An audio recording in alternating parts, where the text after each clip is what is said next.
ערב טוב לכולם.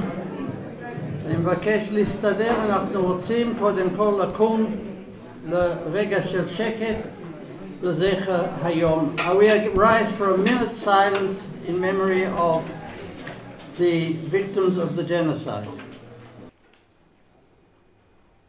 Thank you.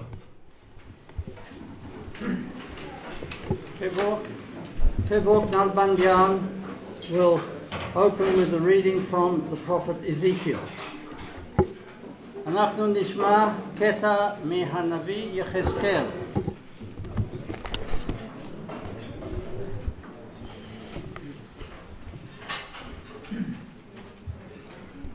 אני קורא מספר יחזקאל, פרק ל"ז, פסוקים א' עד י"ד. הייתה עלי יד אדוני, ויוצאני אדוני ויניחני בתוך הבקעה, והיא מלאה עצמות. ועברני עליהם סביב סביב, והנה רבות מאוד על פני הבקעה, והנה יבשות מאוד.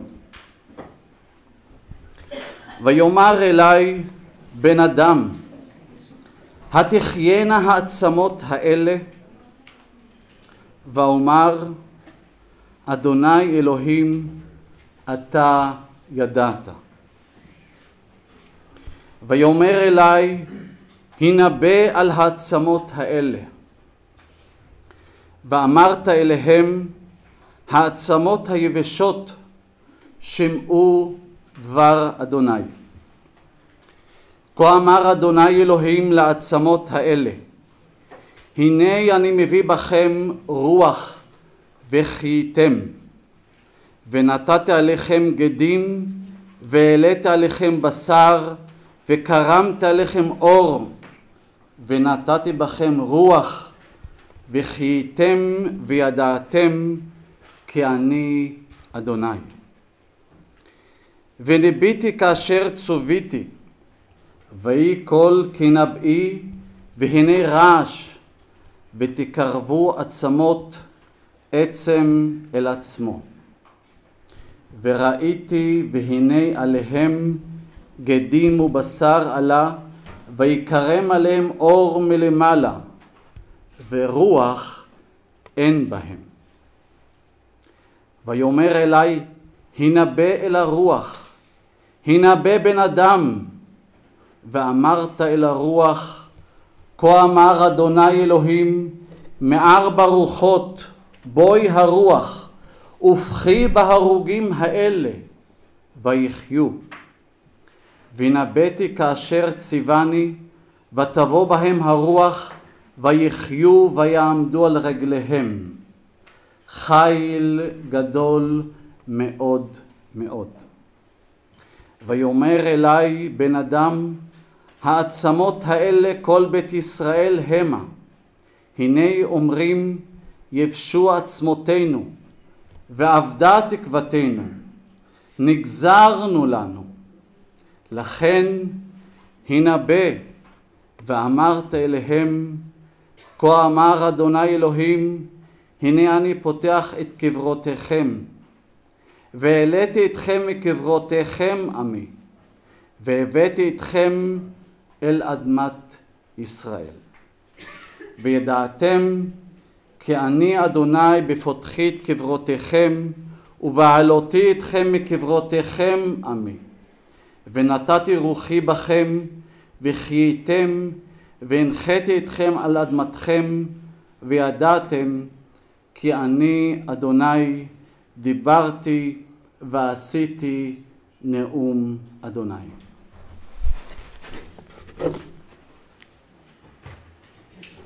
Herren בדיגתה נוין אדונר יואב לב. יואב לב יקרא לנו אותם הפסוקים בארמנית.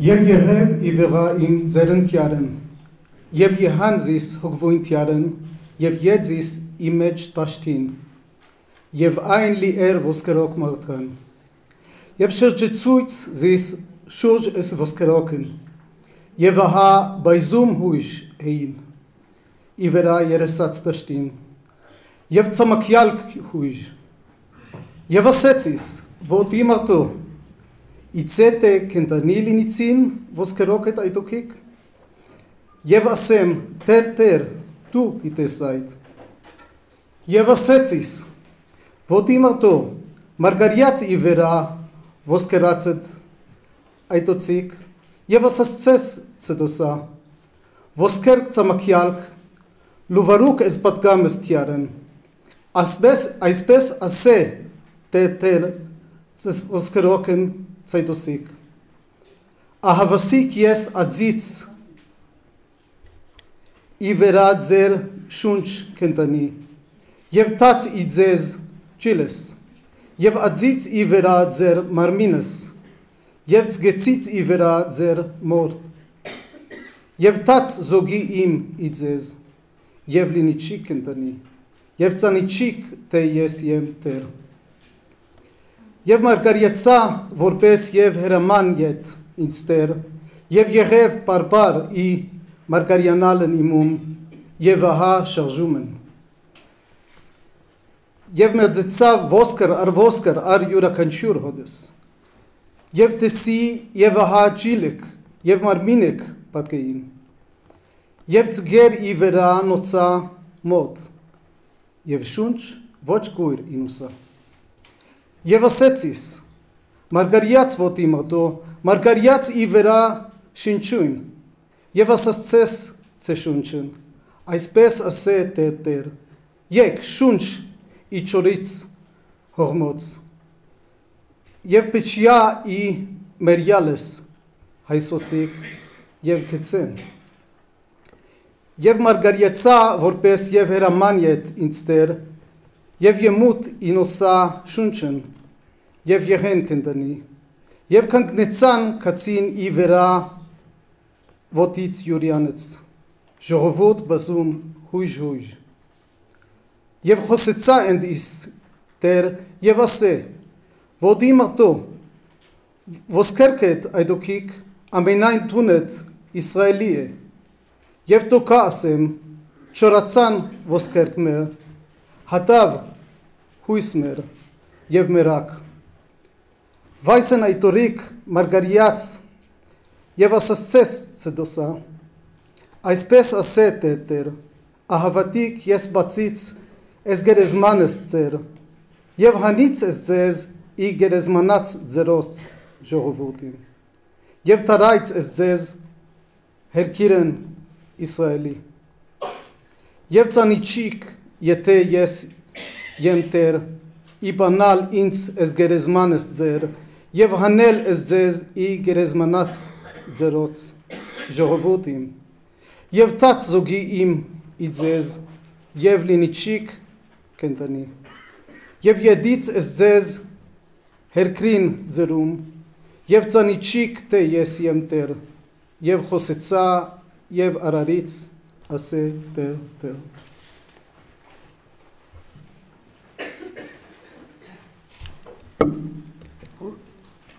I would like to call on Father Pakrad, representative of His Beatitude, Archbishop Burhan Manugyan, Armenian Patriarch of Jerusalem.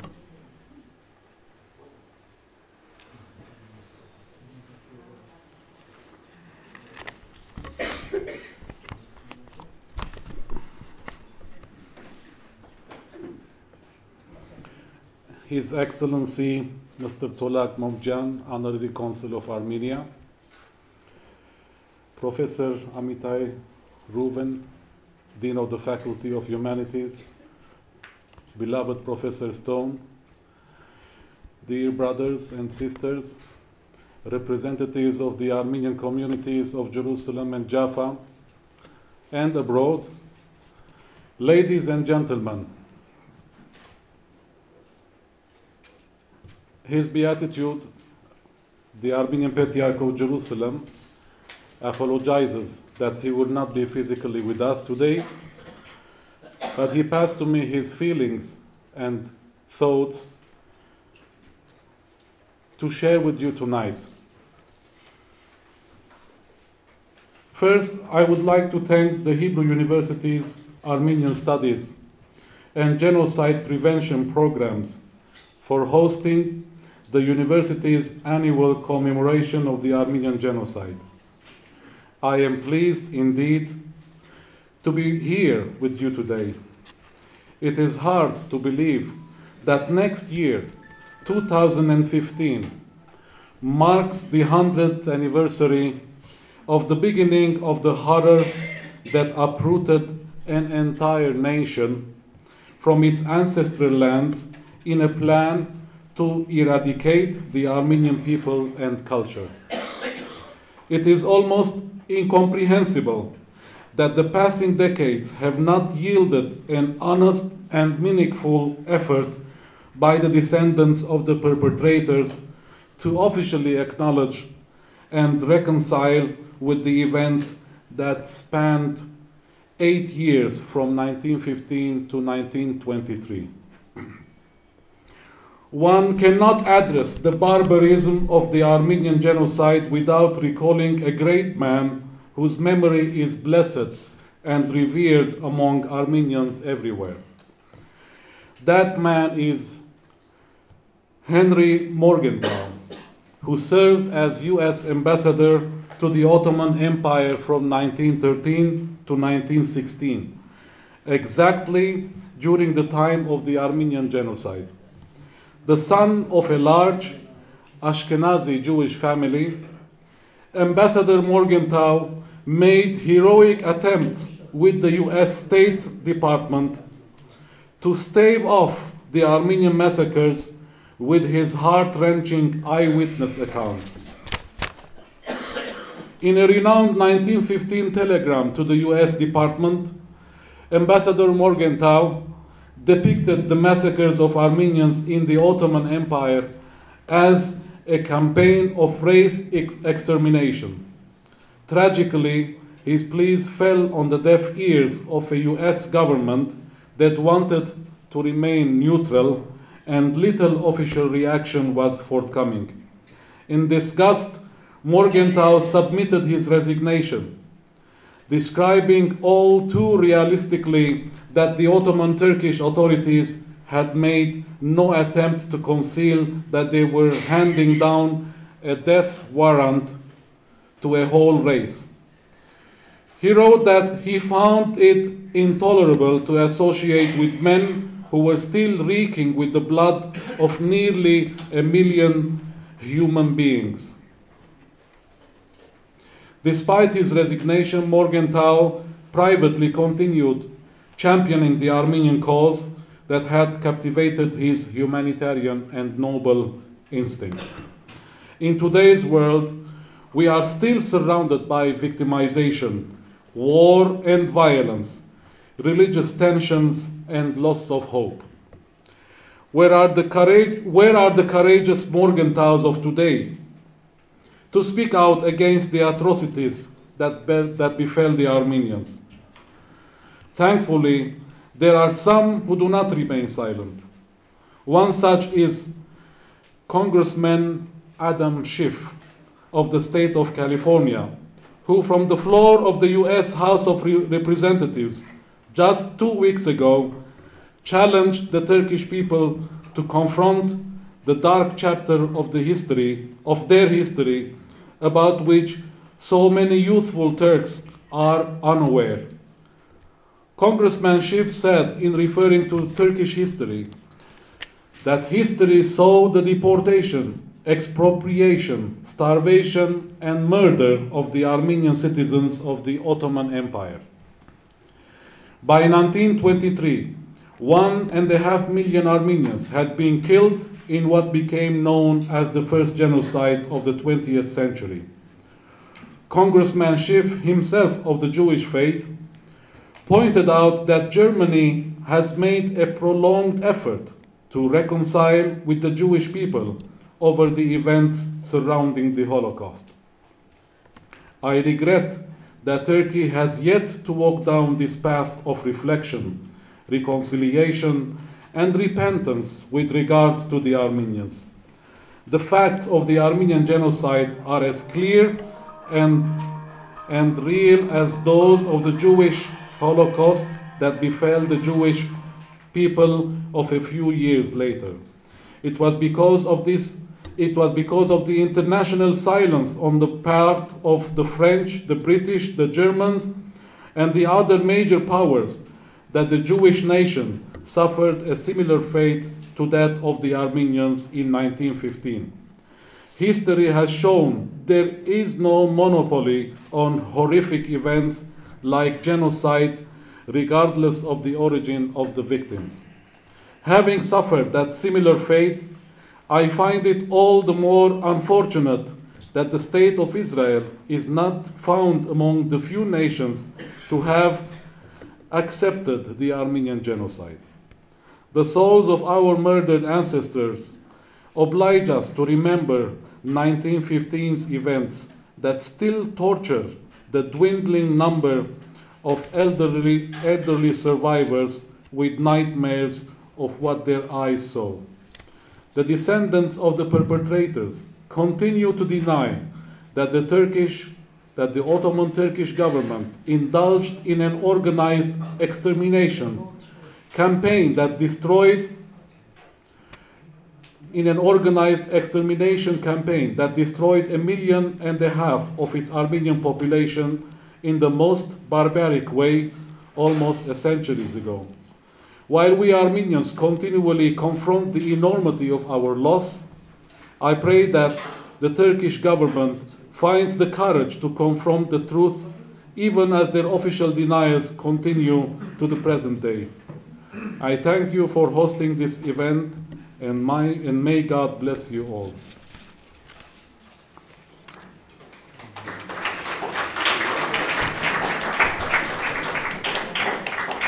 Thank you, Father Packard. We're going to depart slightly from the program, and at this point, the children of Subt Takmanchat School, under the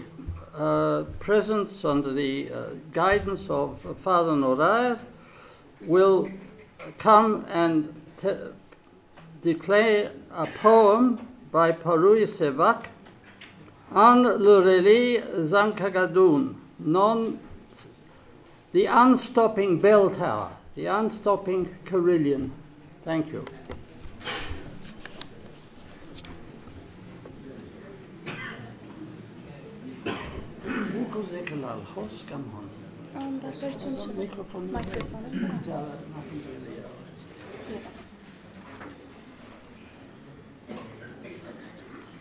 Քարուներ չեղած ամար, հուլ եկավ երկնագամար, ծույն մաղեց մեր պացկլխին, ծույն մաղեց կրագի պես, կեդերը մեր երերման հոսեցին երագի պես, ծորերը շիրիմ թարցան, վիհերը կերեզմանոց, չուրը մեր դունն թարցավ, ամեն կար լուր մհարանցան, ամեն դուն վարման հնոց, Փնավեր հավք են թարցկել, ինչքան պար ողջը մրմունջ, ինչքան երկ ողջը լալով, զուլում էր, զուլում լաո։ Թրի թեմ սրի հրի, լոգ մանկաղ լոգ պահ ու մաչ, դնավեր փնավեր լաչ, մեր հողը, մեր հայրենին, մեր երգիրն ամայացավ, սև գաբիր, սև սիրտ մարե, հինավուրց դողմիկ միասկ, չմերավ, այլ մահացավ, Karun a tsun a arel, karun amar եկավ, ցակ հանեց ծորուն գակավ, իսպորտկան տոնրի դագից, իր հորից, մորից, բնից ու աշխարից, karun a tsun a arel։ Ախ, ինչպես, ոնց մորանալ արահավիրքն այն օրերի, աշխարում ով մորանա, ճուղդ աչքով թող կորանա, Կարնարած հովիվ նախրորդ, ետ չեգան սար ծորերից, Գեսորին էլ ով գերքեր, սարերը հով չեն անում, իմ թարթին թարման անում, հնցվորը արձում մորթվեց իր ցերքի սուր մանկաղով, խեղճ հարսել ոնց գերքեր, Քաղվորին հաց եմ փերում, փերանը մաց եմ թողում, Ցեգնորսը վանաձովում, չփրկվեց ջարբիկ լողով, Աղջի գզուր էր գանչում, իմ ձամթել ձամ լողվորչում։ Երկրի մեջ մարդ չմնաց, մարդ թաղել մարդու նման, ախ, մնար մեկը քոնե, ու գանչեր, դլե, yaman, ախ, ինչպես, ոնց մորանալ արհավիրքն այն օրերի, ոնց աշխարհում ով մորանա, ճուղտ աչքով թող քորանա, Չահերը վար մնացին, ժամերկվող եկեղեցում, ժամգոցին գաղ տվեցին, բարանից զանքակատուն, չաղացից աղուն փերող, ալորված խեղճ քյուղացուն, իր սայլը թակախ դարձավ, ալույրը արնոտ բադան։ Դադն ընկավ ցերքը մեկնած, գճկճան հավի տարին, իր հիվանդ տորան համար, խորոդիկ ջուդեր բռնում, Գալի մեջ բաբիգն ինգավ, իր ոսկետեղն էր երնում, որբեսի դուրկը թուրքին, օրարած շուտ դրվի, ով ձաղիգ հաց էր թխում, խորովեց տոնրի ձխում, ով հասնել ուխտադեղի, վարել էր մոմը թեղին, ու հայցում էր աստուծոն, որ պաշխի միլաջ դղա, իր արյամպը մոմը մարեց, չավարդեց դեր կեզ մեղան, կարուն ացուն արել։ Խոցեցին ու ճնչեցին, հադեցին հաստ ու փարագ, հոշեցին ու դանչեցին, փշրեցին դվին գրագ, վաթեցին արյուն արցունք, ներգեցին ծոր ու բարձրունք, քանթեցին երգինք մի լուրդ, մորթեցին մի ժողովուրդ, հացարատ մի ողջ աշխարհ, սարքեցին փշրանք նշխար, սուրբ նշխար, շան փերանում, ուզեցին մեկ հայ թողնել, եվայն էլ թանկարանում, Karuna ծունը արել։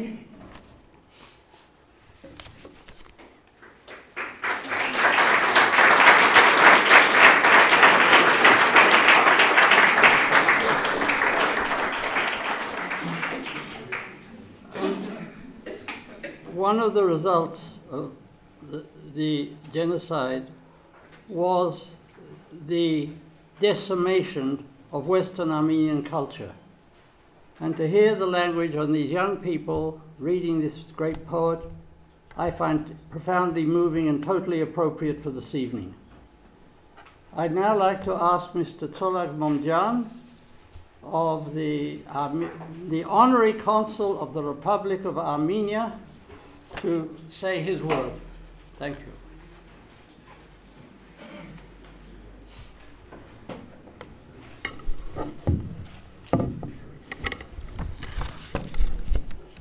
I would like to thank Professor Menachem Ben Sasson, the president of the Hebrew University, for this symposium and commemoration. I would also like to thank Professor Reuven Amitai, the Dean of the Faculty of Humanities at the Hebrew University and a great supporter of the Armenian Studies. The Armenian Studies was founded by Professor Michael Stone, and without his endless efforts, this symposium wouldn't have been possible. Professor Stone has written Armenian history in this land for the last 40 years. And I think students should learn his work if they want to know the Armenian existence in this country. Thank you, Professor Stone. I would like to have a big applause for Professor Stone.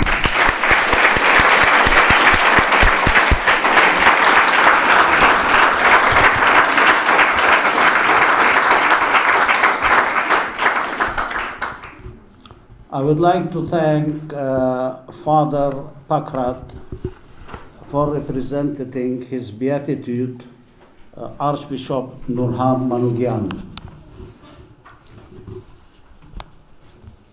Many thanks to Professor Elihu Richter. There he is. Yeah, there he is. There he is. For organizing this symposium with his team of hardworking people, especially Tamar Pilegi and Yoav Lev. Tamar has done a very hard work. And just to give you an idea, this takes about 3 months and tens of meetings to organize. But it's worth it. I would also like to thank Professor Yehuda Bauer,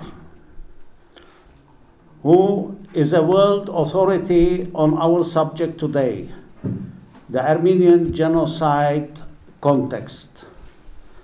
And being a student of Professor Bauer, I also learned from him that youth is an illness and it passes away by time.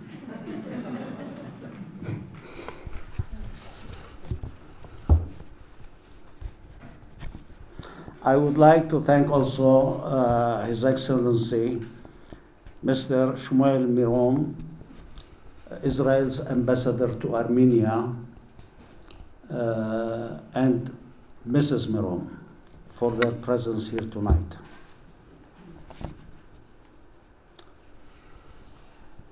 We are on the threshold of centennial of the Armenian Genocide. We are commemorating today the 99th anniversary.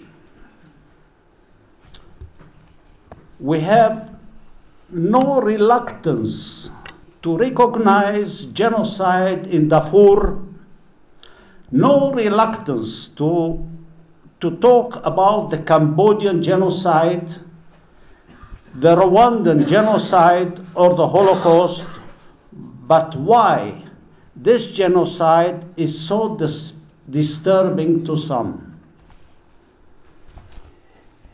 First of all, what was unique that one can claim about the Armenian genocide, similar to the Holocaust, the combination of centuries-long persecution, unlike if you take the case of Bosnia, for instance, or Rwanda, and of course genocide should be applied in all those cases. When we have a crowd like you, mixed Armenians and Jews who have suffered, I think the subject should be appropriate for the crowd. That's why I tried my best to point out certain similarities. First of all, what was unique that one can claim about the Armenian genocide, similar to the Holocaust, and combination of centuries, long persecution, unlike if you take the case of Bosnia, for instance. In the case of Jews and Armenians, we have the two most historically persecuted people in the world. Hundreds of thousands of Armenians were massacred prior to the genocide, and if you take this other distinction between the Holocaust and the genocide, the Armenian genocide happened in the historic homeland of the Armenian people, which is to say, the destruction of heritage, and has continued for 9 decades. Just to provide one example, that the 2,500 churches that existed in historic Armenia, in Turkish Armenia, only 1% remain today, and they are in no condition of use.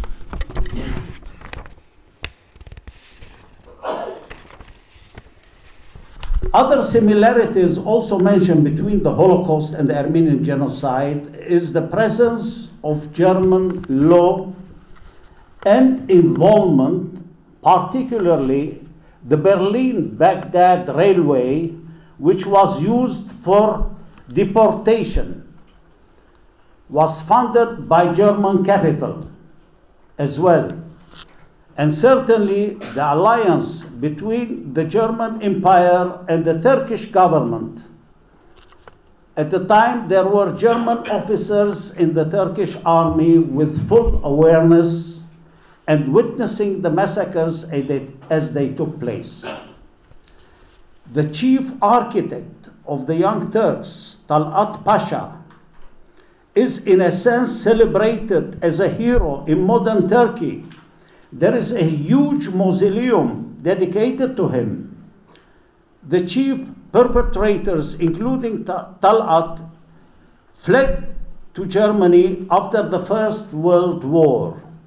They were given asylum, but thankfully, certain Armenians caught up with them and were able to take justice into their own hands, and it was no one less than Adolf Hitler who sent the body of Talat Pasha back from Berlin to Turkey in the middle of the Second World War, at the high point of the Holocaust, from one genocidal leader to another.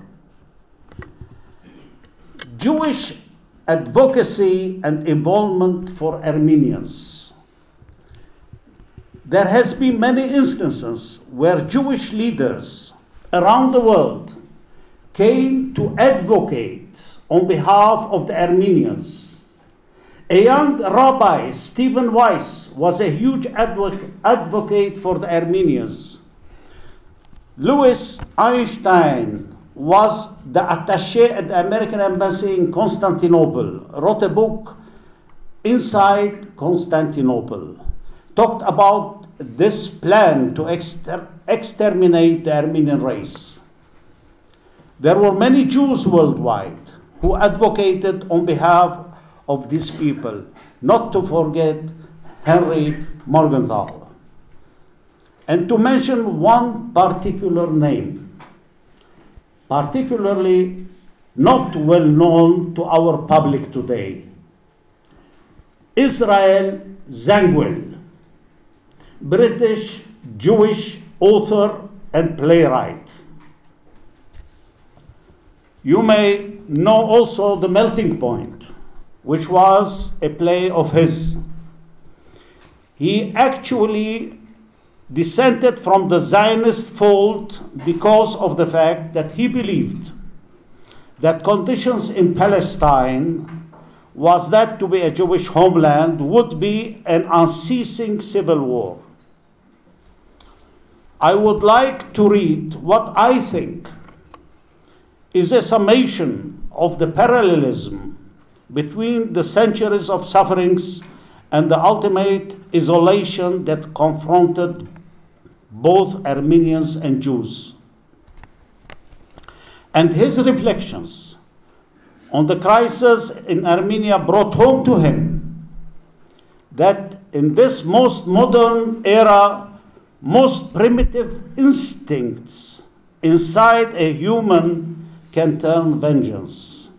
The diabolism of human nature turned to prehistoric animal nature to which the soul has slowly struggled. I would like to mention that Israel Zenguin passed away on August 1, 1926, so that I especially mention that because I don't want that some of Zenguin's remarks would be offensive to our Jewish friends. This is the opening of an article on the Armenian atrocities by Israel Zenguin, The Pit of Hell, which was published in the Evening Post on 21st April 1917. It is impossible, he writes, in reading the evidence as to the treatment of the Armenians in the Ottoman Empire, not to be reminded of this and other episodes by which Voltaire strove to disconnect the optimism of the Pangloss episodes, which however seemed to transcend the license of even satirical invention to have no warrant in actual facts of medieval history. Alas, we now know that Voltaire's imagination fell below, or at least did not exceed the diabolism of human nature at these moments when, maddened by war lust, aggravated, let us charitably admit, by war panic, it returns to that prehistoric animal nature through which the soul has slowly struggled. For more than one era of the war zone, from Belgium, from Galicia, from Turkish Armenia, the same story reaches us.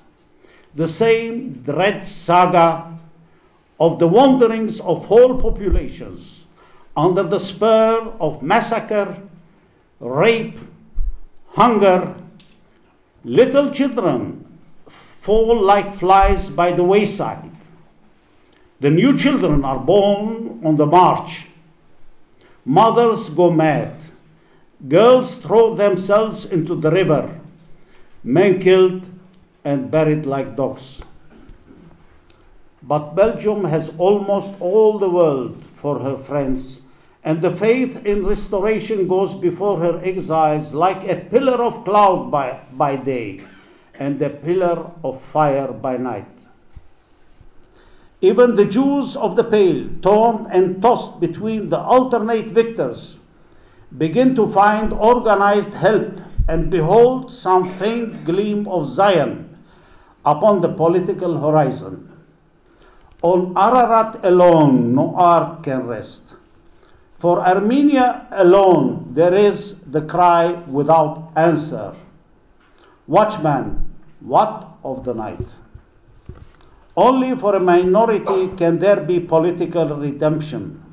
Let us at least bring physical salvation to their agonizing remnant. Sister nations, I have been accustomed to think, the Armenians and the Jews. Both hail from sister lands of the cradle of civilization. Both come trailing clouds of glory from the purple days of Persia and Babylon. Both have borne the shock of ancient and medieval empires and of the militant migrations of their races, and both hold to their original faith. For if the one was first preachers of Jehovah, the other was the first nation to profess Jesus. And sisters too in sorrow, although exiled, scattered, persecuted, massacred. Sisters, forsooth, yet no equal in suffering. Hitherto, through the long centuries, the crown of martyrdom has been preeminently Israel's. And as day by day during this war of wars, there came to me by dark letter to whisper the tale of her woes in the central war zone. I said to myself, surely the cup is full. Surely no people on earth have had such a measure of gall and vinegar to drain. But I was mistaken. One people has suffered more, that people whose ancient realm held the legendary Eden has now for abiding place the pit of hell. I bow before this higher majesty of sorrow.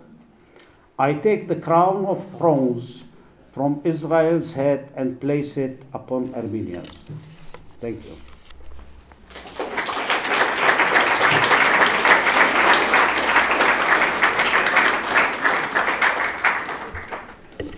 As always, Mr. Momjan leaves us thoughtful. It's my great pleasure to call on Professor Reuven Amitai, Dean of the Faculty of Humanities at the Hebrew University. Professor Amitai. טוב, מפאת הכבוד לאורחנו, אז אני אדבר באנגלית.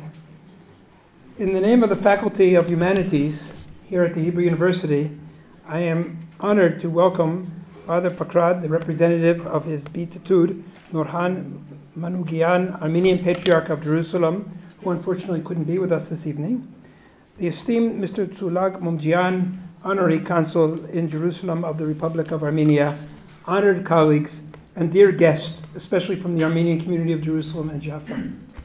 We meet here this evening, as we do every year, to commemorate the memory of those murdered in 1915 during the massacres perpetrated on the Armenian people in the Ottoman Empire.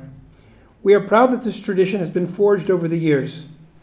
It is important to us that the connection between the Faculty of Humanities at the Hebrew University and the Armenian community, of which this event is just one important instance, remains strong. Among the initiatives in our faculty is to establish a graduate program in Holocaust and Genocide Studies. It is clear that part of the planning for such a program demands serious attention to what happened to the Armenians almost a century ago.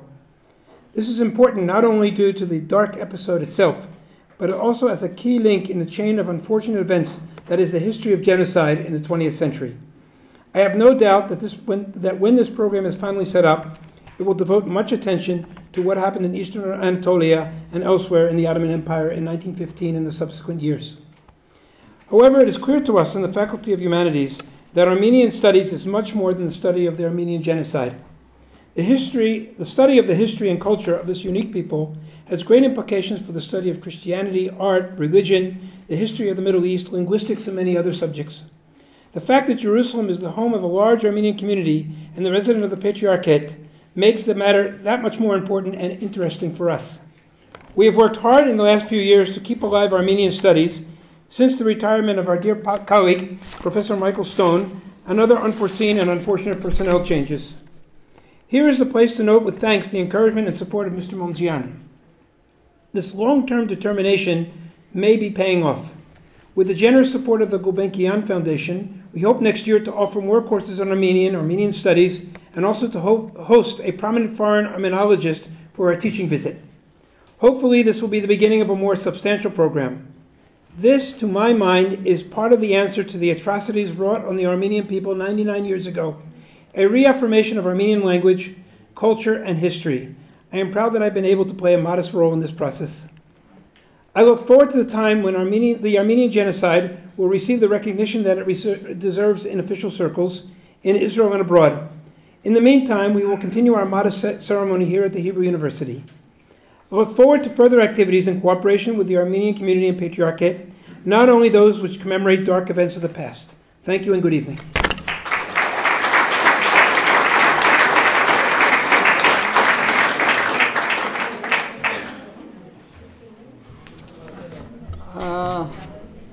Right. It's a great honor for us to have as our main speaker this evening, although where is Professor Richter? Don't be offended with me, Eli, but a special privilege to have Professor Yehuda Bauer, an undisputed world authority on the Holocaust, and he's going to talk to us on the Armenian genocide in context. What I want to deal with tonight is some of the context of the Armenian genocide. I think, contrary maybe to some colleagues, we don't really have a very detailed overview and analysis of everything that happened between 1915 and 1923 in the Armenian genocide. The work of the great first historians, Richard Hovhannisyan and Vaken Dadrian, paved the way, but it's extremely difficult to deal with the genocide because some technical and some non-technical issues arise. First of all, you've got to know languages, Turkish, Armenian, Russian, German, French, English. Secondly, the Turkish archives are supposedly open and in effect they are closed, so that the access to the material is extremely difficult. Also, one has to remember that the denial by the Turkish government to this day of the Armenian genocide makes it extremely difficult to get to the places and to the facts, the events that happened at the time. And I think that the first, I would say, effort, modern effort, really serious effort to deal with the subject by Donald Bloxham, an English historian working in Scotland, could be a good beginning to really analyze the issue. Now, I think that what we see in the Armenian genocide is a long-term result of the decline of the Turkish Empire, starting with the end of the 17th century in the Treaty of Karlowitz in 1699, the first retreat of the Turkish Empire from occupied lands, and then slowly over the 18th century and the beginning of the 19th century, a slow decline because of the lack of modernization in the Ottoman Empire and the rise of nationalism in the Balkans and elsewhere, starting in the Balkans in 1804 by the Serbian rebellion, and then in 1821 by the Greek rebellion, and then carrying on, slowly pushing out the Ottoman Empire from the Balkans. The reaction of the Ottoman Empire was in part violent, brutal, and attempts that were made at modernization, and there were attempts made, failed to succeed. And so we find at the end of the 19th century a situation where the Armenian demand for some kind of recognition of autonomy, cultural autonomy, or something similar in Eastern Anatolia was met with the suspicion that here we have another case of some kind of a Greek rebellion which would turn the Turkish Empire into a complete disaster. Also, there was the fear by the Turks that there would be an alliance between the Armenians and the Russian Tsarist Empire.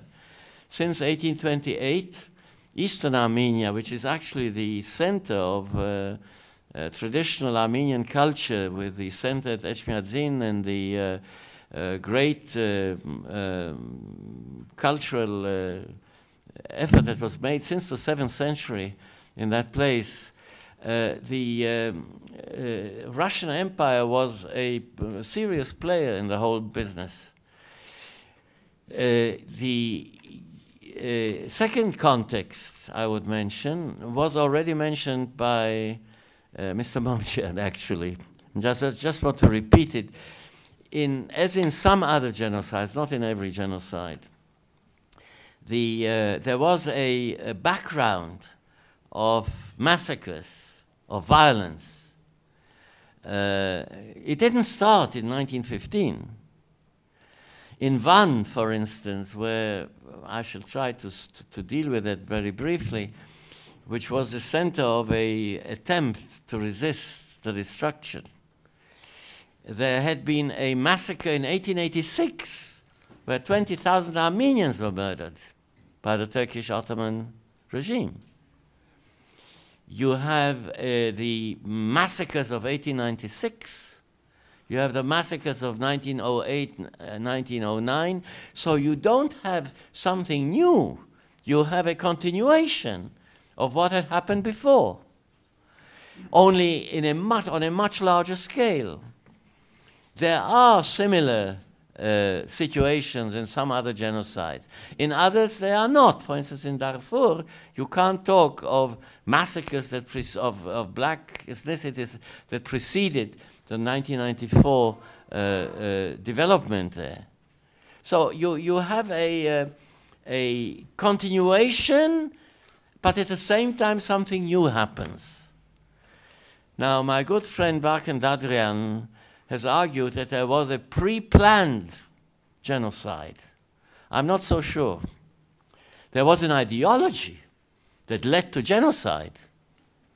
But the actual planning was probably, and there's no real documentation for that as yet, there was no real planning, and there you have a parallel with the Holocaust.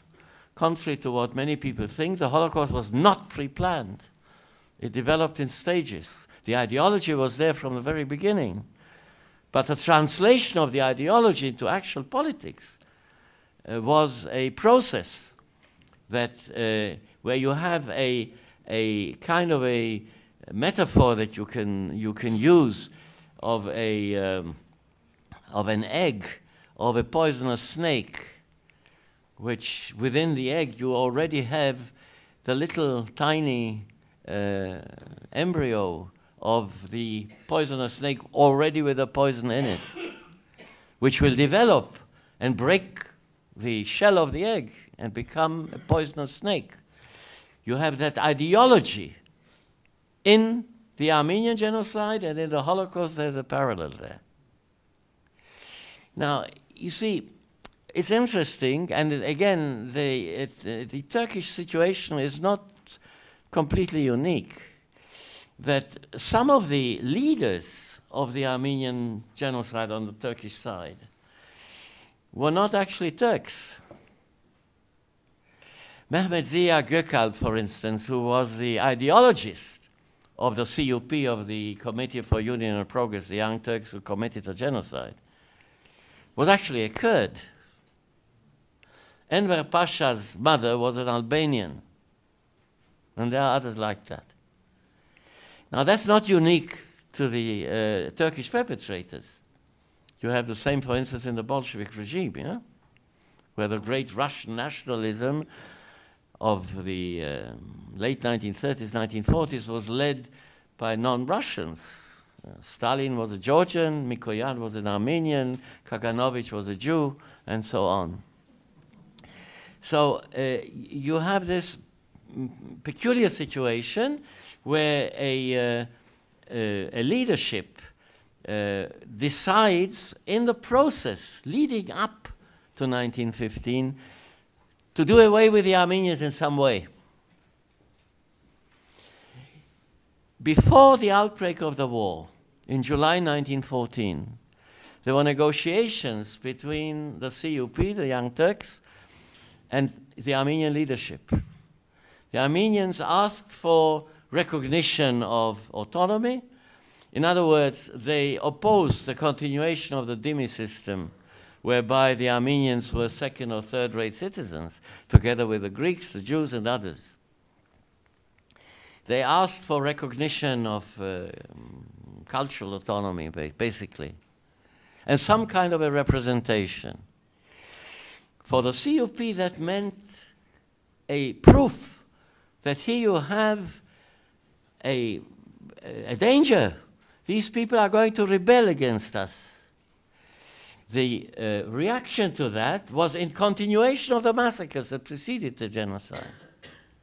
And indeed, it is true that Eastern Armenia, which since 1828 was under Russian rule, was a basis from which the Russian Tsarist Empire wanted to attack Turkey. And they did recruit Armenian troops into the Tsarist army. Now, when the war broke out, or rather when the Turks joined Germany and Austria-Hungary in the war, in the First World War, on the 30th of October 1914, there was the great defeat of the Turkish troops at the end of December and early January 1915, where the army led by, the Turkish army led by Enver Pasha was defeated by the Russian army. And there were Armenian troops within that. It was then easy to accuse the Armenians of being traitors to the Ottoman Empire. The Armenian leadership in Eastern Anatolia tried its best not to be traitors.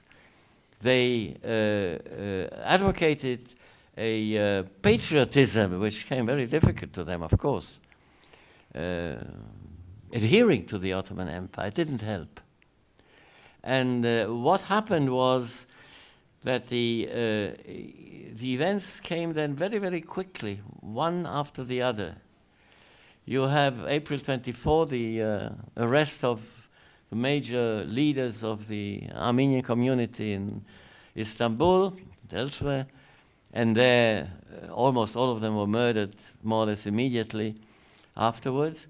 And then you have a clear plan, a clear genocidal plan to do away with a whole people, within the Turkish ethnic area. Interestingly, not outside of it. In Syria, in Palestine, and some other places, the small Armenian communities that were there were not really attacked. It was a purely nationalist ideology. Where you have ethnic Turks, there can't be any Armenians. The numbers of the victims are not really known. We deal with estimates. We could probably find out more or less how many victims there were. Ottoman statistics are very doubtful. So we don't really know how many Armenians lived in Ottoman Turkey before the genocide. We have estimates again. There are tremendous troves of documents that emerge not from Turkish archives, but from the people who were there and observed it. Until 1917, the Americans, but also Austrians, also Germans, also some French and some others, until 1940, until the war broke out. So you have an overall picture, and these people, of course, had no contact with each other, not necessarily. They were of different professions. There were clergy, there were engineers, there were army people, there were all kinds of people. You also have Turks who opposed the genocide. And they were either removed or they were silenced.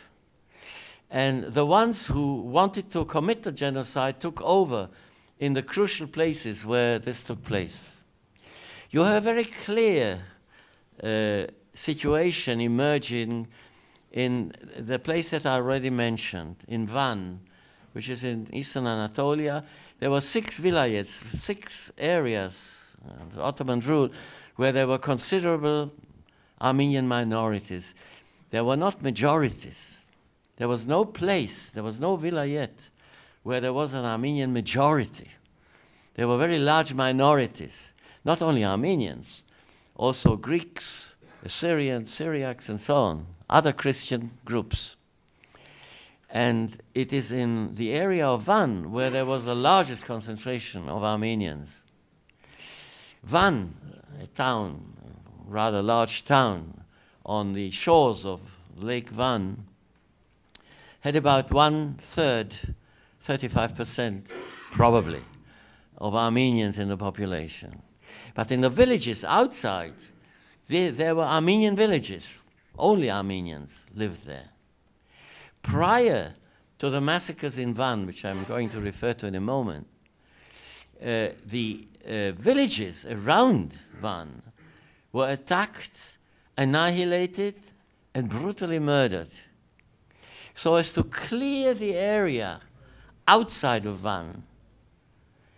The person responsible for that was a brother-in-law of Enver Pasha, the Turkish military leader, Cevdet Pasha, Cevdet Bey, a brutal, sadistic individual who tried to recruit, so to speak, Armenians to the Turkish army in order to kill them. The Armenians, of course, knew what was in store for them, and they refused. As a result, there were serious tensions. The massacres I just mentioned in the villages took place around it, and you have a development of a military situation that exacerbated the situation. In April 1915, at the same time that the annihilation of the leadership of the Armenian community took place, there was a Russian offensive which penetrated into the northern districts north of Van. And the Armenians in Van were afraid that they would be attacked as a result of that. And indeed they were.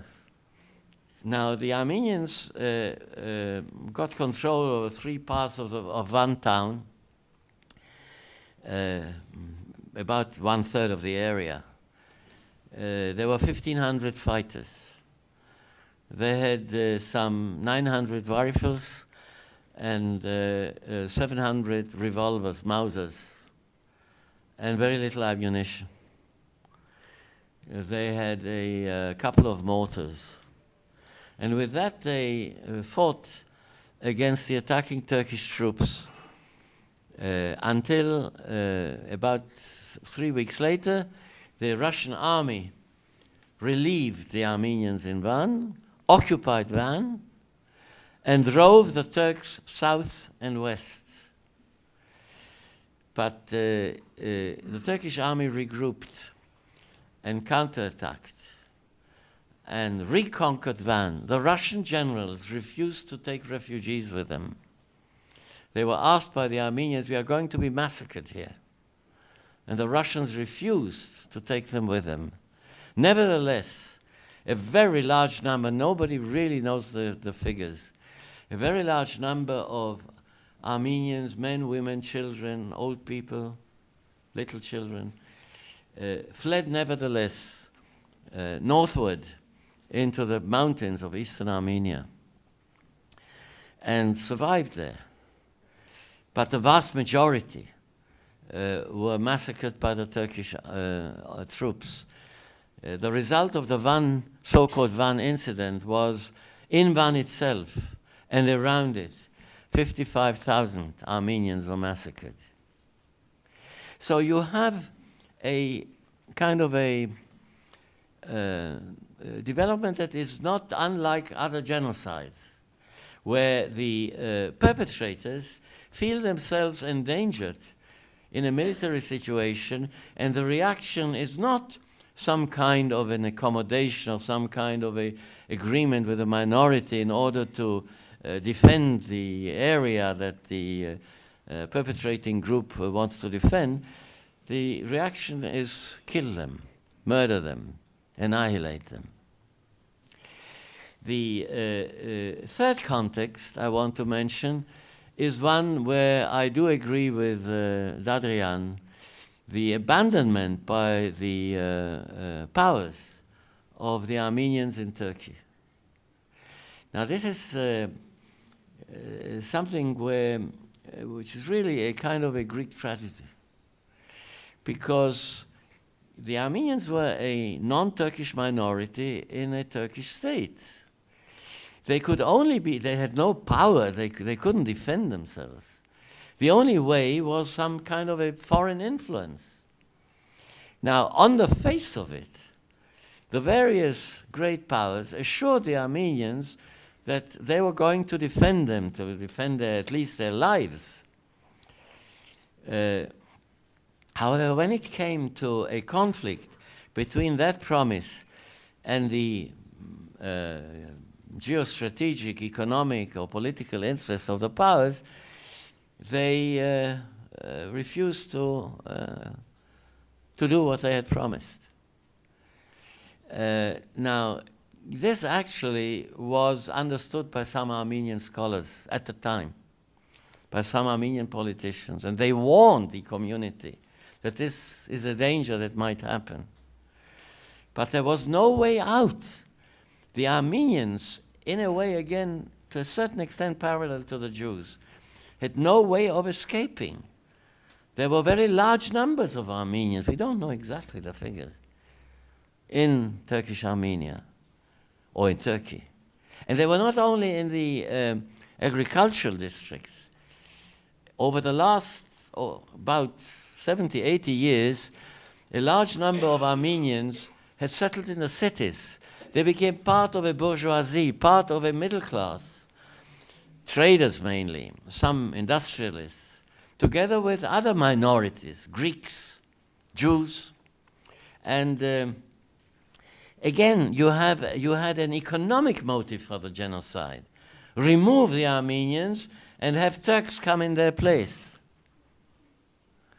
And the abandonment by the great powers of the Armenians was really something that was sort of inside the situation. No escape, no way out. You couldn't run away to anywhere. The war had broken out. Where would you run to? Where would you escape to? And so the contrary to the Rwandan genocide, contrary to maybe Darfur, contrary to other genocides, you had a situation where there was no escape. I would like to end with a brief remark about Franz Werfel's 40 Days of Musadag, which was, as many know, required reading among some of the leadership of the Jewish underground in the Warsaw Ghetto, the ones who prepared the rebellion. Werfel, as you probably know, published the book in German in 1934. He was a Jew from Prague. He was influenced by what he read about the Armenian genocide. He went to interview people, and he told a story. The 6 Armenian villages on the shores of Cilicia on the sea, around a big mountain, Moses Mountain, Musadag. The Armenians were attacked by the Turks. They retreated to the mountain. They fought against an overwhelmingly strong Russian force.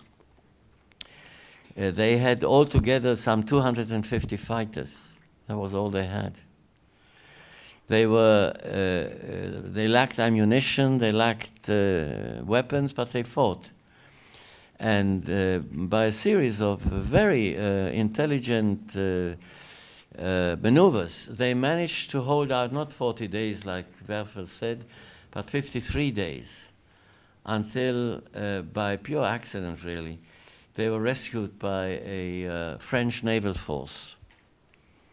Now, what amazes me to a certain extent is the fact that Werfel said the Armenians were led by a French Armenian, a very wealthy man who went back to this area and led the fight against the Turks. But that's not true. The leader of the Musadag rebellion was a 28-year-old local man by the name of Moses Derkaluzdian, who led the fight, together with all the others, was rescued, went to the Lebanon, settled in Beirut, became a leader of the Armenian community there, became a member of the Lebanese parliament for quite a number of years, and died in 1986 at the age of 99. Now, he wasn't the only one who led the rebellion, because like in many such rebellions, there wasn't really a military command. There was a committee, and he was the head of the committee. And there was a spiritual leader, a priest, an Armenian priest. Dikran Adrasian was his name. So there was a combination of a physical and a spiritual leadership there.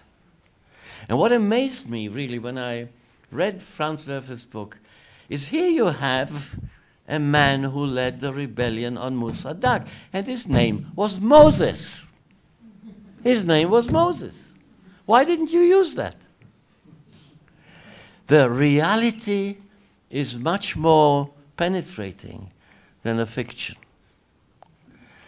So what I would like to end with is this thought. People talking about the parallels between genocides. Of course there are parallels between genocides. And yet each genocide is specific. It has its own background. And we don't do any favor to anyone by trying to eliminate these differences. On the contrary, with those differences, we need the parallels.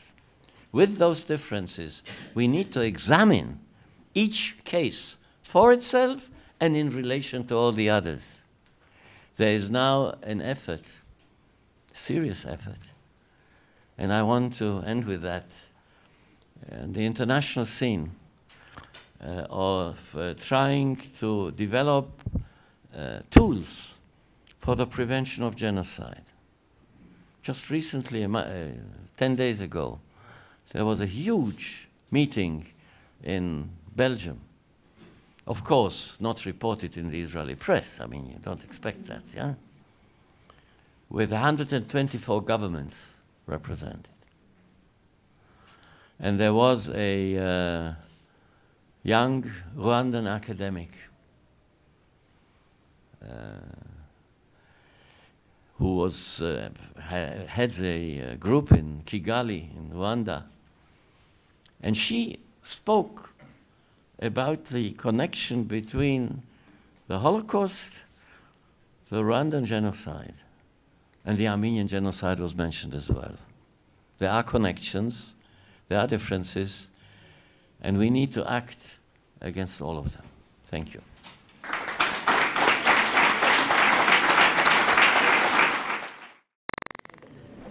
I would like to introduce our musical interlude. I'd like to introduce our musical program. We have 3 songs that are being sung by the Saint Tarkman-Chans students of the Saint Tarkman-Chans School in Jerusalem. This school serves the children of the Armenian community of Jerusalem since 1929. And after that, we will have a song by Nareg, who is a seminary student, who will be playing the Shvi. He will be playing the Shepherd song for us. Thank you.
Should Richter talk and then continue?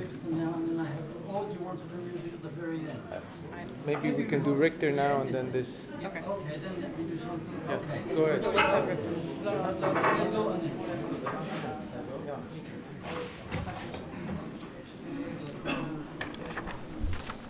Շաչնո հագալենք սուրբ թարգմանչած դպրոցի աշակերտներու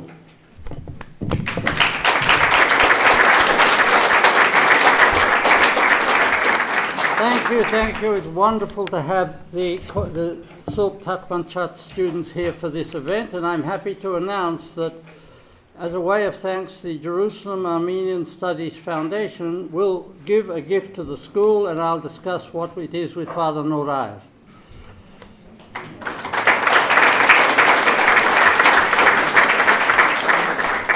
Now I want to say a few personal words, if I may, because it's a long time since we started having this event, and we are finally back in the original venue. After Bet Belgia was so renewed, I thought it would be all shining, but it's just sort of better. But they took 2 years in the renovation, so we couldn't have our meeting here for 2 years. I want to express this year, up to now, I've basically carried the ball, as they say, for this event. This year, the cooperation that I started, both with Professor Elihu Richter of the School of Public Health and the Genocide Prevention Program, and with Uriel and Nuat Dror and their Combat Genocide Association, came in and took much of the burden off me, and I want to express our thanks, all of our heartfelt thanks to them for their support and help in every way for this event. Without them, it wouldn't have been this year, because it would have been, I couldn't do it, and they helped so much.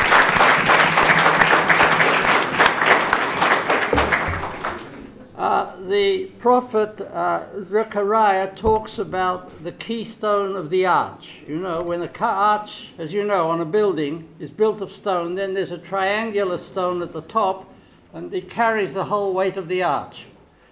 And the keystone of this arch was Tamar, Pilegi. Tamar, please stand up. We are so grateful. I know how much work it was. Other people don't guess. But I know how much work it was, and I hope these haven't suffered too much by being hidden. Thank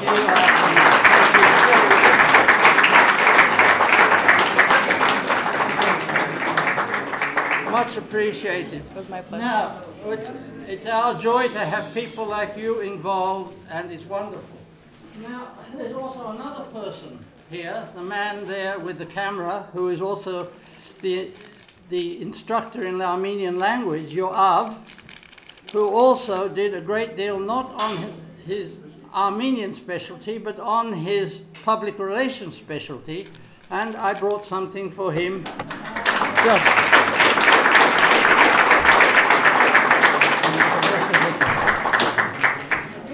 Okay, thank you. That's really what I wanted to say. And we're now privileged to have, I think it will be best, Professor Bauer, and I'm going to go down there to sit because we're going to have a PowerPoint, I believe. And Professor Elihu Richter of the School of Public Health, and a fighter against genocide everywhere, and with his energy doesn't get sapped. He goes on doing it and doing it and doing it. And I think that's an example that it's impingent on all of us. It's incumbent on all of us to have this energy to fight evil. Thank you very much, Eli. I'm going to sit down over here next to Tamar and leave you the stage. It's an honor to be here. I should add that one person, of course, is missing this year, and that is Nira, Michael's wife, who passed away last summer. And this has been a tough year for Michael, but he has carried on. And I think we should salute him for that. Now, during the presentation, I had to run out for a couple of minutes while Mr. Mumjane was talking. I myself was an undergraduate student in history, but I gave up on history because I said historians are always looking backward. They don't make house calls. I want action. So I went into medicine, surgery, then public health to predict and prevent. I had to run out to talk to Galei Tzahal. They asked me, okay, what's the import of all this meeting tonight? What does it have to do with genocide today and predicting and preventing? So what I was doing was conveying to the generation, or the upcoming generation, the bumper sticker messages of the evening tonight as best as I could within a 2-minute soundbite, 1-minute soundbite. So there is interest out there. If Galei Tzahal is interested, that's the next generation, or next half generation. Now, Yehuda's talk was very, very powerful. And what I found interesting and inspiring about it was that he ended on a positive note of the case for action and the need for action, and putting together the institutional and social and intellectual mechanisms for taking on mass atrocities and genocide of all kinds in this day and age. Is that fair to say? Yehuda? Yeah. Yeah, okay. So, now my perspective, and what I found interesting is that he gave us this big historical overview, and it was very depressing until he came to the end, because he was making it all sound as though there are huge inevitable forces leaving very little room for moral agency and human agency and individual choice. Well, as a doctor interested in medical ethics, it's all about choices. Ethics is about not about knowing, but about doing and deciding. I will talk about the role of the Turkish physicians gassing Armenian children and its impact in its own time and through the decades. I'll first tell you the story. Oops, sorry. One second. I'm sorry. We're getting home. Okay, now. I'll need someone here to help me because of my eyes, okay? Just, I'll say slide, just press the next one, okay? Go ahead, next, please. Now, our point of view, of course, was mentioned by the previous speakers. Hitler's very famous statement, who, after all, speaks about the annihilation of the Armenians. It's a statement he actually had made. People question it. Admiral Canaris is the one person at the meeting who took notes. It was forbidden to take notes when Hitler spoke because he didn't want to leave any footprints or fingerprints. Go ahead. Next, please. Now, I'll tell you the story of the doctors, the shadow, and then the unanswered questions, unsettled questions. Go ahead. Next, please.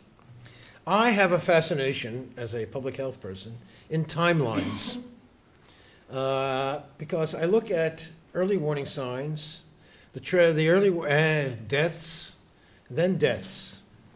And I also look at, wherever it's possible, the role of 3 players in the genocidal scenario: the perpetrators, the responders, and the victims. All 3 have opportunities to varying degrees of some degree of choice. And we saw an example of this in the heroic defense of the mountain by Mr. Moses, something which was a mighty example of the role of bravery, courage, and moral agency. We always wrestle with the question of just how much of history is just it's going to happen and how much is left to human choice and agency. Being a bit of a romantic, I believe in the latter. I may be wrong. Next. Now, constructing a timeline. This is Tamar's very fine work based upon Dadrian's paper. We put together meticulously, from a lot of his work and others, a timeline of the role of the doctors all through the Armenian genocide, Turkish doctors. What is important to realize is that Turkish doctors were big players. Next, please. And I've given handouts, which some of you can study in greater details. Now, Turkish doctors, the Turkish doctors were not just participants, but they were planners, perpetrators, and organizers. They weren't just carrying out orders that others gave. They themselves put together the ideas, the ideology, and the business plan. They were big players. And I give you some examples here of some of the key players and what happened and how they acted. Next, please. Now, they were not only people who sat in the back office. They went out and supervised murder squads carrying out mass murder at a huge scale during the Armenian Genocide. The question is why, of course. What motivated them so much? And this itself is the question which, of course, pertains not only to the Armenian Genocide, but what came after, the role of doctors in the genocide, in the Holocaust. Next, please. Now, Turkish doctors were very much involved in gassing children, very much so. And they improvised low-tech methods for trapping children in chambers or in underground bunkers and dropping various gases into the cellars in a very improvised middle-tech, low-tech, no-tech kind of way. This was not industrialized murder. It was improvised. But it already raises some very, very ominous questions as to whether or not this was a precursor for something which came on much later on. And of course, I'm talking about the Holocaust. And we have here some of these stories, the grisly stories. And next, please. And then we have, here's a statement from one doctor. And here you see, if you will, the wrestling, the internal wrestling of the doctor with his conscience. Even though I am a physician, I cannot ignore my nationhood. I came into this world a Turk. And then he refers to the Armenians. They were dangerous microbes. Isn't it the duty of a doctor to destroy these microbes? And of course, my conscience is bothering me. Now, one thing we've all learned is that the minute one starts seeing the use of microbiologic and epidemiologic metaphors, we are in deep trouble. We have already fallen down the slope into horrible things, the potential for horrible actions, because the use of such terminology dehumanizes. And when one dehumanizes the other, it's very, very possible to then decide, well, if that's the case, let's kill them, since they're not human to begin with. Dehumanization and demonization. When you see those figures of speech, you know you are there. Next, please. Now, there were a set of trials after the war was ended. The war was over. The Allies required the Turks to put on trial quite a few of the Turkish doctors. And some of the data came out, stories about doctors murdering children by injecting them with morphine, doctors' direct involvement in massacres by poisoning infants and children, and issuing false death certificates. And in one case in particular, one gentleman organized the disposal of hundreds of thousands of corpses with large amounts of lime over a period of several months.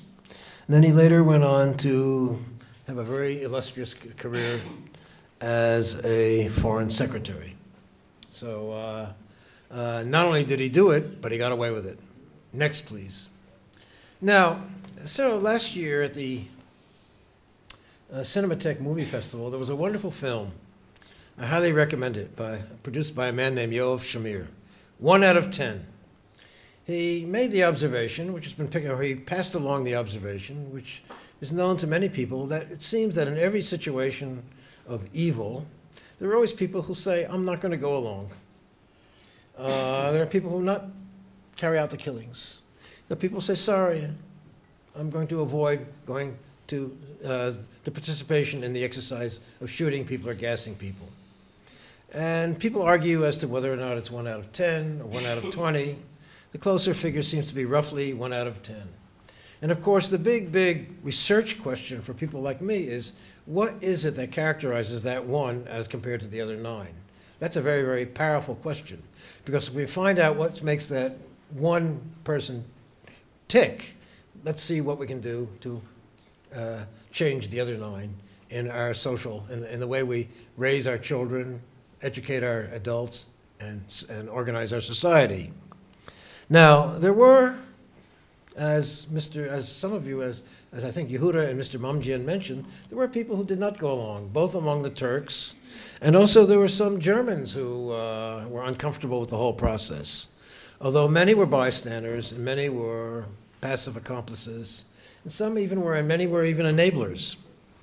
Now, how do you define heroism in such horrible situations?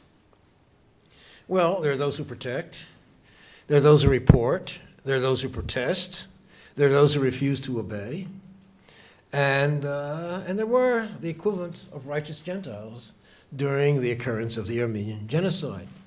The most famous case, of course, is Armin Wegner, who is also recognized as a righteous Gentile by Yad Vashem for his writing Hitler, or reported writing Hitler in the 1930s. Next, please. Now, we go fast forward. Mr. Mamjian has basically given most of my lecture, so I can run through this quite quickly. Yes, just what was the nature of the connection between the Armenian Genocide and the Holocaust? Well, the connections were many.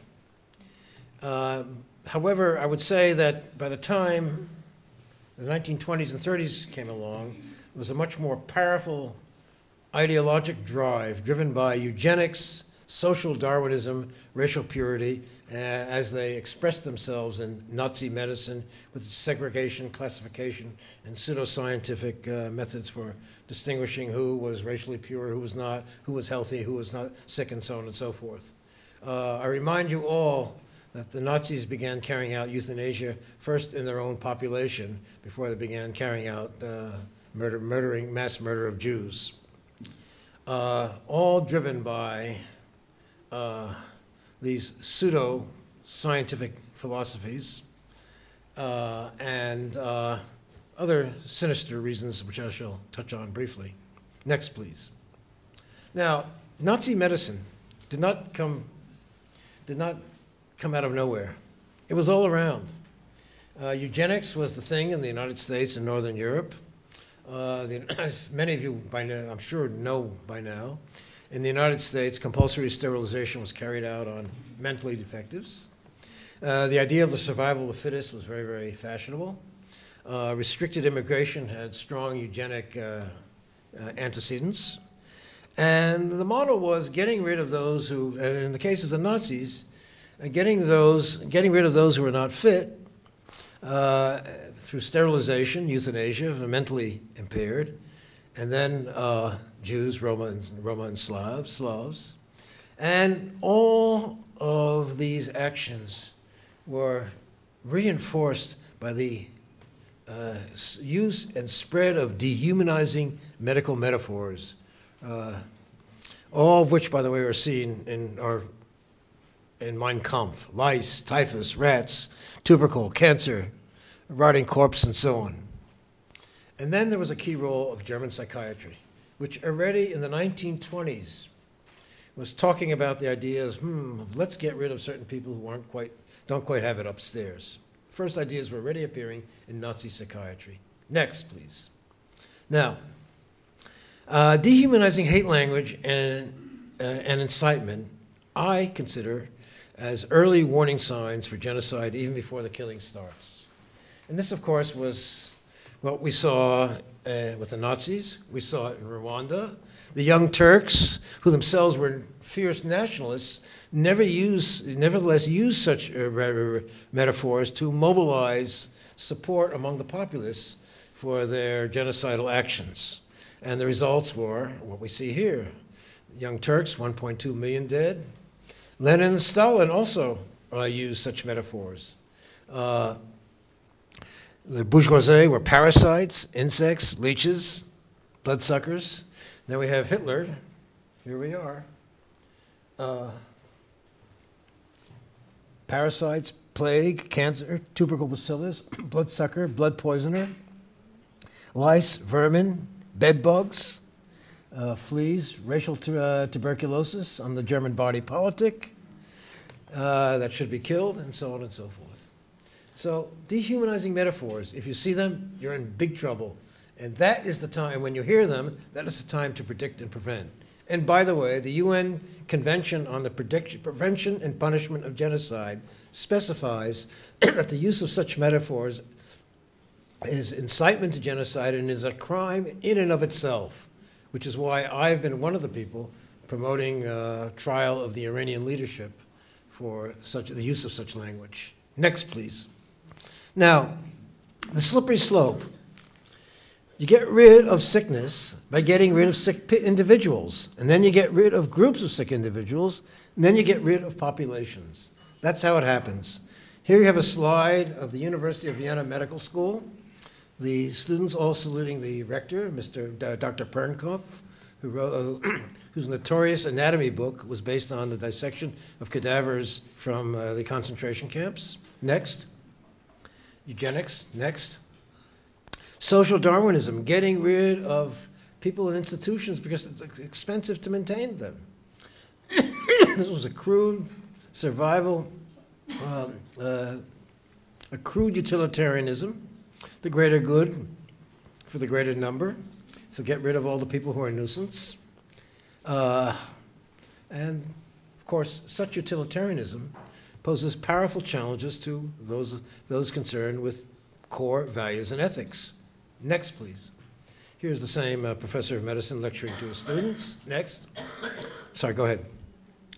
Go ahead, down, down, down. Now, what not too many people know is that precisely those German doctors who were most active in promoting Nazi medicine and extermination, running concentration camps, such as this man here, Karl Astel, were actually big pioneers in public health. The same people. Because as far as they were concerned, they were protecting the public health by promoting public health in the master race and getting rid of threats to public health from the parasite populations. Karl Astel, who ran a concentration camp, was also a pioneer in anti-smoking campaigns. In the morning, he ran the concentration camps. In the evening, he ran the German Anti-Smoking Society. Same person. He saw these two tasks as one and the same. Next, please. Now, Mr. Manjian, here you've given my lecture.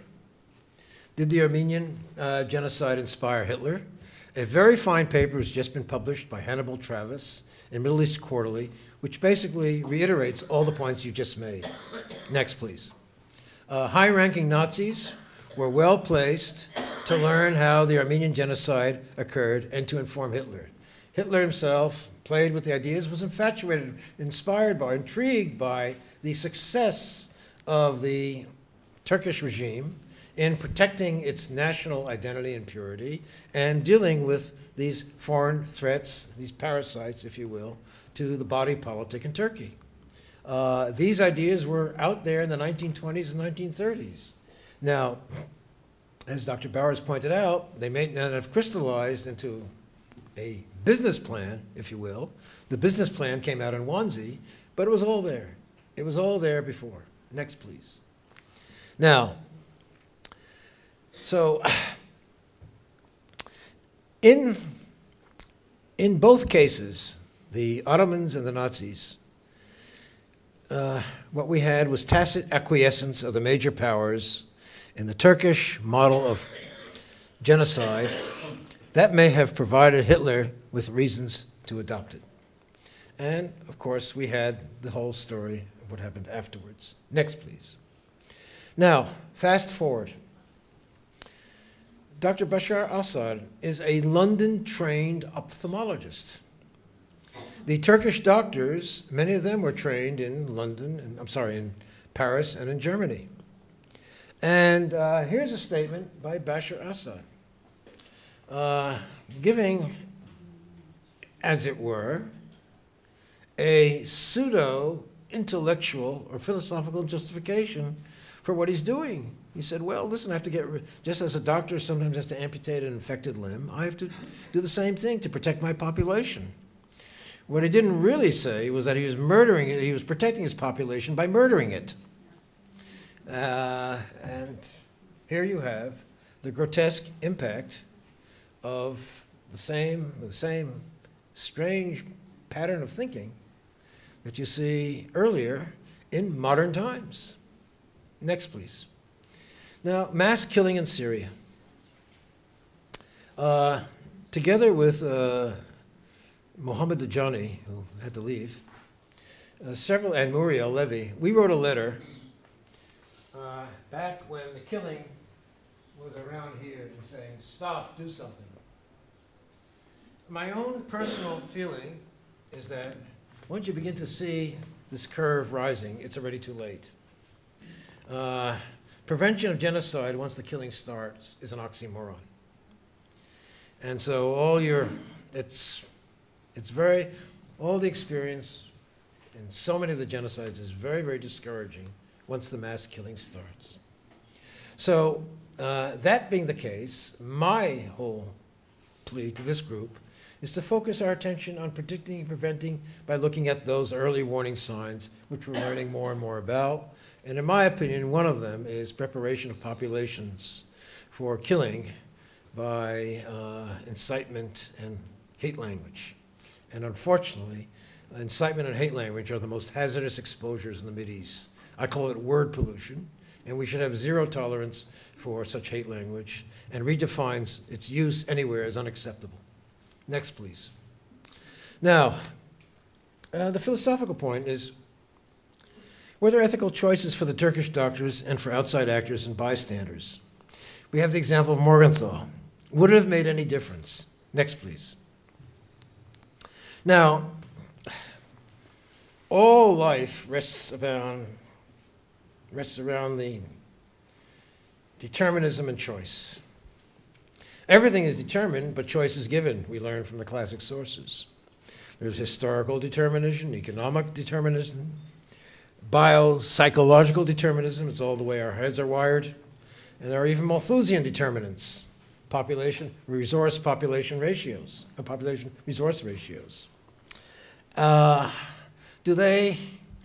Do these drivers make the possibility for choice very, very limited? I don't like the word determinists. I would say predictors. That's my use. That's the term we use in epidemiology. I can smoke or not smoke. Smoking it predicts, but it does not necessarily determine. And if we give up smoking, we change our risks. Next, please. Now, when would it have been possible to prevent the Armenian genocide? Morgenthau was screaming very early in the game. The outside world was silent. This has been the story with World War II, Darfur, Rwanda. That's the sad story. So there's a basic failure. We have to redefine such failures to act as morally unacceptable. And my own belief is the only way we'll do so is by going into earlier and earlier stages of intervention, because it becomes ever harder to prevent once the killing starts. Next, please. Now, bottom line, did the success, in quotes, of the Armenian genocide influence and embolden Hitler? The answer is yes. Next. Now, choices. What are the choices? There are choices in any situation. Sometimes more, sometimes less. You can reject the current scientific and anthropologic paradigm as trumping core values. You may have science which is considered good, but it may still produce immoral choices. And in my opinion, values trump science, whether it is good or bad.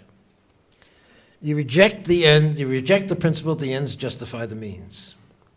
You don't give orders to kill children. You don't carry out orders to kill children. And you should never, never be a bystander. Protect the...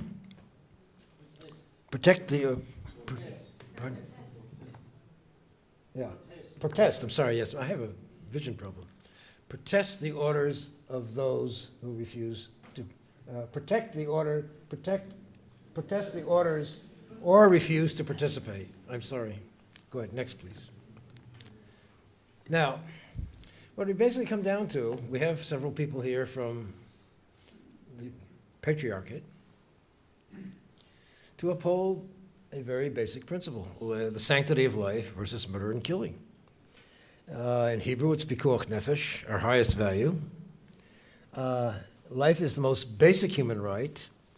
Without life, there are no other human rights. The intentional carrying out of mass murder represents the most extreme assault on these human rights. And I suggest that tonight we mobilize the history, the lessons of the past, the gassing of the story of the gassing of the children to predict, prevent, and protect. Thank you.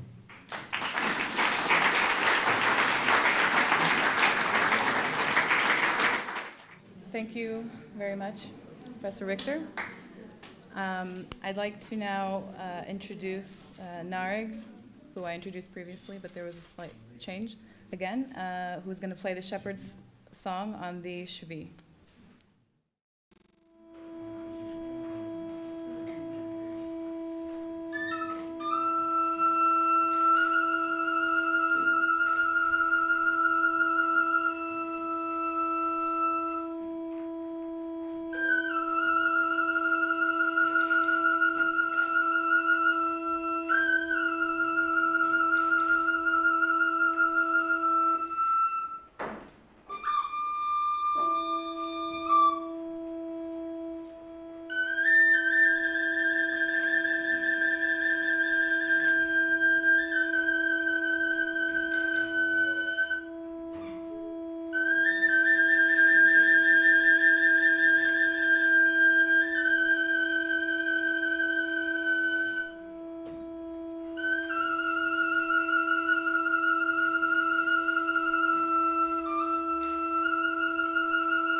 thank you all very much for coming, and I'm going to invite Professor Richter to come back and just give a few closing remarks before we leave.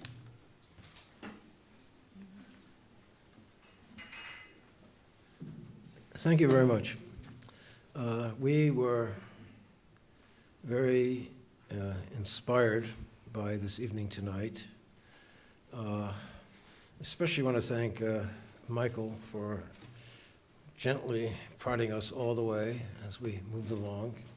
It was a new experience for us to run with the show.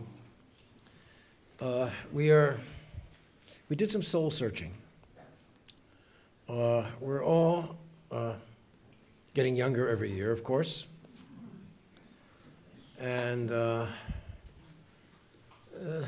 purpose of an event like this is not only to remember, but to redeem, to take us on to newer things.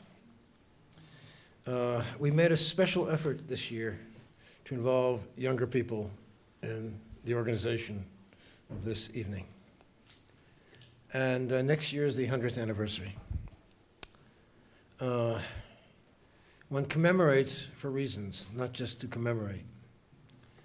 It's a way to redeem, renew, and energize around the values that are important to all of us in a way that is appropriate, in a setting that is thoughtful, meditative, and in keeping with the spirit of what I would call Torah, knowledge.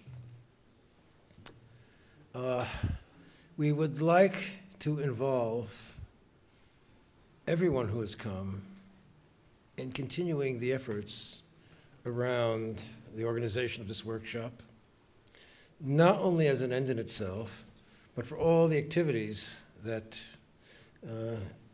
should be generated by workshops such as this one. Combat Genocide Association, Uriel Levy's group, affiliated with the Urban Kibbutz movement, the Jerusalem Center for Genocide Prevention, which has a basis in the School of Public Health, using epidemiologic models, of course the Armenian Studies Department, and of course Christ Church, Tamar Pelegi, which has deep contacts with many throughout the Mideast and Africa and Asia, threatened populations, threatened groups. And with all of these groups, we try to generate activities which are not only commemorative, but also interventive. I, as a doctor, again, am interested in making house calls for prevention. We would like to, therefore, call upon all of you, perhaps to leave behind your names and emails and so on.